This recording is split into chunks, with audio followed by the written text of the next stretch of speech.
Alright, hey everybody, welcome back to another video. The quality may be a bit off today, but that's because I'm not at my house, I'm on vacation, but that's not going to stop me from making videos. I don't have access to my setup, so hopefully there's no editing watermark on this video from whatever software I use. But today we have a couple things to cover, and so let's get into them. I made a post about this yesterday when I didn't make a video, but I said that it was unconfirmed that Tokarivka had been taken by Ukraine. There was a big natural barrier preventing Ukraine from getting to tokarivka. It was a hang on, let me pull this up really quick. There was a big ravine network by Vilshana. However, they finally made it through, and the fact that they made it through here is good because that means they may be able to begin working their way up to potentially towards that zoomed out really far towards Troitske. And if they're able to take out Troitske, the Svatove kreminna line loses one of its big supply roads. I reported that yesterday, but I wanted to throw in a little more detail about that.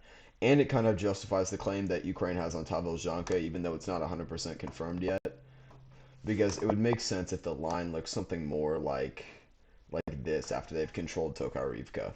So yeah, hopefully we see some more movement up here because there has not been much movement around this area recently. Alright, heading south from there, I have to confess to a mistake that I've made in almost all of my videos.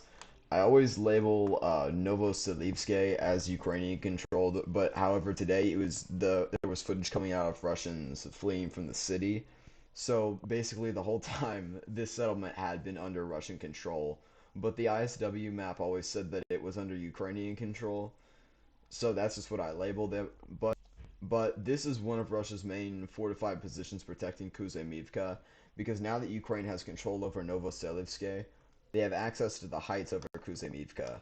Turn on the topographic map. My topographic map is not that good, but you can see that there's about a 50-meter decline from the north of Novoselivske down to Kuzymivka.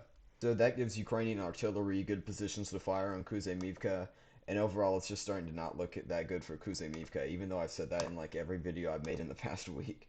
Alright, so there's one more thing that I want to talk about. I forgot to bring the mouse for this laptop. Yesterday, Russian sources claimed that they took over all of Opitne south of Bakhmut. However, I think that this was a false claim. There's been no evidence of it, and pretty much every source is saying that Ukraine still has positions inside of it, so we'll just have to wait to see confirmation there, but I think that rumor was probably false. In the city of Makivka, next to Donetsk City, it's right. I really wish I brought the mouse. I hate this. Ukraine hit a major Russian base of operations in there. They destroyed a ton of ammunition inside of the base, and it's likely that over 500 soldiers died as a result of the HIMARS strike. When the Ukrainian General Staff puts out their casualty figures tomorrow, I'm not going to be surprised if it's 4 figures, including all the combat casualties and the ones in Makivka. Alright, so that's what we got today. Sorry if the video was a little janky, but it'll be like that for a week, but I'll be back soon. Alright, see you guys later.